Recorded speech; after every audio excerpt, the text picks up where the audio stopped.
Train में मदद से चुदाई तक का सफर। एक हॉट आंटी फक स्टोरी में मैंने ट्रेन में एक महिला की मदद की, उन्हें परेशानी से बचाया। वे मेरी बड़ी कृतज्ञ थी और उन्होंने बदले में मेरी भी मदद की। वह सब क्या था और कैसे हुआ था, आइए जानते हैं। हाय, मेरा नाम विराट है। मेरी पिछली कहानी थी पड़ोसन आंटी की मालिश के बाद मस्त चुदाई। यह नई हॉट आंटी फक स्टोरी 4 महीने पहले की है। मैंने ट्रेन में एक महिला की मदद की और फिर उन्हें समस्या से बचाया। वे मेरी बड़ी कृतज्ञ हुई और उन्होंने मेरी भी मदद की। वह सब क्या था और कैसे हुआ था, आइए जानते हैं। मैं ट्रेन से कॉलेज के लिए जा रहा था। मैंने राजधानी एक्सप्रेस में टिकट बुक किया था जो शाम में थी। मैं अपने टाइम से घर से निकल गया और स्टेशन आया। रास्ते में खाने के लिए कुछ स्नैक्स ले लिए मैंने। फिर ट्रेन का टाइम हुआ तो ट्रेन में अपनी सीट पर जाकर बैठ गया। मेरी सीट ऊपर वाली थी तो मैंने अपना सामान सीट के नीचे रखा और बैठ गया।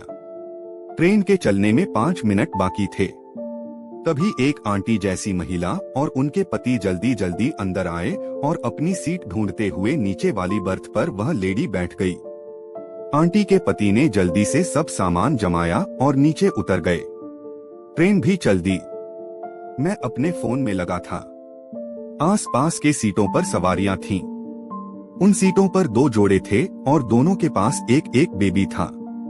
ऐसे ही बैठे बैठे 8 बज गए। फिर मैंने सोचा कि अब ऊपर जाकर अपने सोने का देखता हूँ, वहीं बैठकर कोई फिल्म देखता हूँ। उसी समय टीटी आया और टिकट चेक करने लगा। सबने अपने अपने टिकट दिखा दिए। फिर टीटी ने उस आंटी से टिकट मांगा तो उन्होंने भी अपना टिकट दिखाया।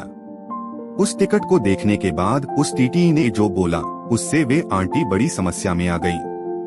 वे गलत ट्रेन में चढ़ गई थीं। उनकी ट्रेन कोई दूसरी ट्रेन थी।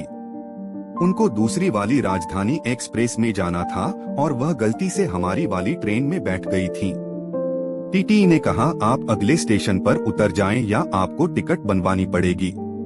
उस लेडी ने टीटी से रिक्वेस्ट की और वे बोली, गलती से जल्दी जल्दी में ट्रेन चेंज हो गई, प्लीज आप मेरी मदद करें।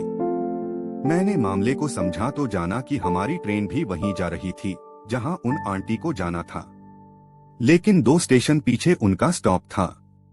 उनको स्टेशन से कोई टैक्सी बुक करके अपने गंतव्य पर जाना होगा। सारी बातें हो जाने के बाद टीटी ने कहा, ठीक है, जिस सीट पर आप बैठी हैं वहां का यात्री अगले स्टॉप से चढ़ेगा। अगर उसने आपके साथ सीट शेयर की तो ठीक, वरना आप अगले स्टॉप पर उतर जाना। उन्होंने हामी भर दी और टीटी चला गया। अब उन आंटी ने अगला स्टेशन आने की प्रतीक्षा की। तब तक वह हम सबसे बात कर रही थीं। सबने कहा, आप बैठिए, कुछ नहीं होगा, हम सब तो हैं। अगला पड़ाव आया तो उस सीट का यात्री आया। उस सीट पर एक लेडी और उसके 2 बच्चे थे। उनकी सीटों में एक तो उसी आंटी की सीट थी और 2 अन्य सीटें भी थीं। उनकी एक साइड लोअर और साइड अपर वाली सीट थी। उस आगंतुक महिला ने उन आंटी से कहा, ये सीट मेरी है। इस पर आंटी ने नई पैसेंजर लेडी को अपनी राम कहानी बताई कि गलती से ट्रेन चेंज हो गई है, लेकिन उसने अपनी सीट साझा करने से मना करते हुए कह दिया कि उन्हें दिक्कत होगी, वह अपनी सीट साझा नहीं कर सकती है। अब वे आंटी उदास हो गईं और उन्हें टेंशन होने लगी। फिर वे आंटी मेरे बाजू में आकर बैठ गईं। मैंने कोई आपत्ति नहीं जताई, समस्या किसी के साथ भी हो सकती है। उस वक्त रात के 10 बज गए थे, सब सोने लगे थे। किसी ने भी उन आंटी को सीट नहीं दी थी। इस ट्रेन का आखिरी पड़ाव जहां उन आंटी को उतरना था वह सुबह 7 बजे का था। मैं अपनी सीट से उठकर बाथरूम चला गया और जब बाथरूम से बाहर आया तो मैंने देखा कि वे आंटी गेट के पास खड़ी अपने पति से कॉल पर बात कर रही थीं। उन्होंने अपने पति को सब बताया, फिर कॉल कट हो गया। मुझे भी उनको देखकर बुरा लग रहा था। मैंने कहा, आपको समस्या ना हो तो आप मेरी सीट ले लें, मैं बैठकर भी चला जाऊंगा।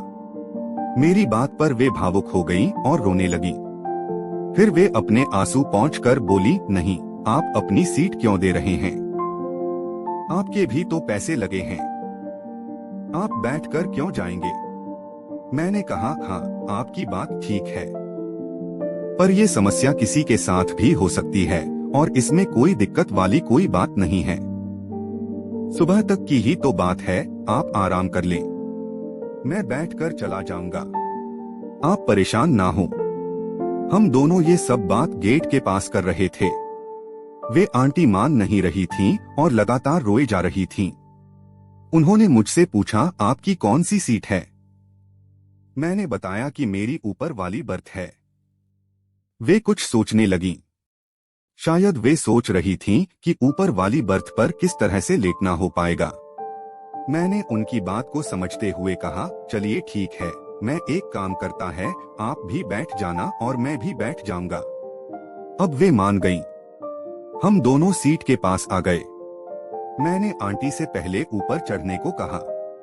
उन्होंने साड़ी पहनी हुई थी तो थोड़ी समस्या हुई, लेकिन मैंने हाथ का सहारा दिया तो वे ऊपर चढ़ गईं।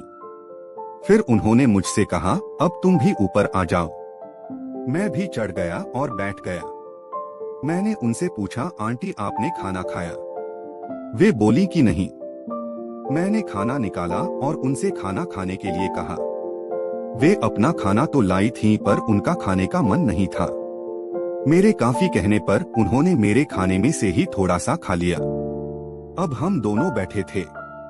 मुझे नींद आ रही थी, उनको भी आ रही थी, मगर अब उन्हें राहत मिल गई थी और आंख बंद करके कुछ सोच रही थीं। रात का समय था तो नींद अपने आप आने लगती है। मैंने उनसे कहा, आंटी आप एक काम करो, हम दोनों विपरीत दिशा में मुंह करके सो जाते हैं। इस ट्रेन की सीट भी बड़ी है तो हम दोनों आराम से सेट हो जाएंगे। आंटी ने कहा, हाँ ठीक है। हम दोनों सो गए। मेरे पैरों की तरफ उनका सर था और उनके पैरों की तरफ मेरा सर। मेरे पास चादर थी, मैंने वह ले ली। आंटी ऐसे ही सो गई थीं। ट्रेन का एसी ऑन था जिससे आंटी को ठंड लग रही थी, पर उनके पास ओढ़ने के लिए कुछ नहीं था। उनके बैग में तो चादर थी मगर ऊपर चढ़ते वक्त वे निकालना भूल गई थीं। अब उनकी नीचे उतरने की हिम्मत नहीं हो रही थी कि नीचे उतरकर चादर निकाल लें। फिर थोड़ी ही देर हुई थी कि आंटी ठंड से कंपकंपाने लगी। मैं जगा हुआ था तो बैठ गया। मैंने उनकी हालत देखकर कहा, आप मेरी चादर में आ जाओ आंटी, एसी काफी ठंडक कर रहा है। वे बोली, कोई बात नहीं है। मैंने कहा, कोई बात कैसे नहीं है, आप आ जाओ चादर में। हम दोनों एक ही चादर में चिपक कर सो गए। मेरी गांड उनकी गांड से चिपकी हुई थी और वह गर्म थी, मतलब मुझे उनकी गर्मी महसूस हो रही थी। कुछ मिनट के बाद मैंने करवट ले ली। अब उनकी टांगे मेरे मुंह के पास थीं। मैंने उनकी गांड से थोड़ी गैप बनाकर रखा था तक उन्हें ये न लगे कि मैं उनका फायदा उठा रहा हूं। पर थोड़ी देर बाद आंटी खुद ही पीछे को हुई जिससे उनकी गांड मेरे लंड से चिपक गई। अब मर्द के लौड़े में दिमाग तो होता नहीं है, वह तो छेद की गर्मी पाकर अपनी हरकत करने लगता है। वही हुआ, मेरा लंड खड़ा होने लगा। मैंने पीछे होने की कोशिश की पर जगह न होने के कारण मैं और पीछे को नहीं हो सकता था, तो मैंने भी ऐसे ही रहने दिया। मेरा लंड पूरा खड़ा हो गया था और उनकी गांड में पूरी तरह से घुसा हुआ था। उनकी गांड बड़ी सॉफ्ट सॉफ्ट सी थी।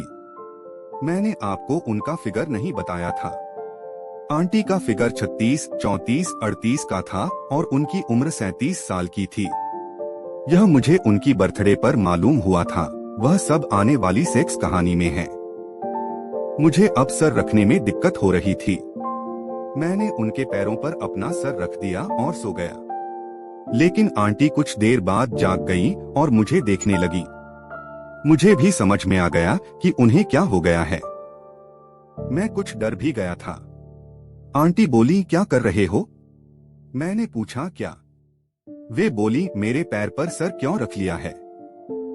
मैंने उन्हें बताया, मुझे सर के नीचे कुछ रखकर सोने की आदत है और इधर कोई चीज नहीं थी, इसलिए मैंने अपना सर आपके पैरों पर रख लिया। इसके लिए सॉरी। वे मेरी बात सुनकर थोड़ी भावुक हो गईं और बोली, सॉरी, मेरी वजह से तुम्हें दिक्कत हो रही है। मैंने कहा, आप ऐसा नहीं बोले आंटी। ठीक है, मैं सर नहीं रखूंगा, आप सो जाएं। वे बोली, नहीं, तुम एक काम करो, तुम नीचे आराम से जा सकते हो तो ये चाबी ले जाओ और मेरे सूटकेस में ऊपर से ही मेरी चादर रखी है, उसे ले आओ, उस पर सर रखकर आराम से सो जाना। ये कहते हुए उन्होंने अपने पर्स से एक चाबी निकाली और मुझे पकड़ा दी। मैंने कहा, अरे इसकी कोई जरूरत नहीं है आंटी, पर वे नहीं मानी। तो मैं नीचे गया और बैग को खोलकर देखा तो आंटी का बैग बहुत बड़ा था और दूसरे यात्रियों के सामान रखे होने के कारण आसानी बाहर निकाल पाना मुश्किल था। मैंने आंटी को बताया तो वे बोली, ठीक है, आ जाओ ऊपर। मैं ऊपर गया तो आंटी बोली, मेरे साइड मुंह करके लेट जाओ। मैंने कहा, क्यों?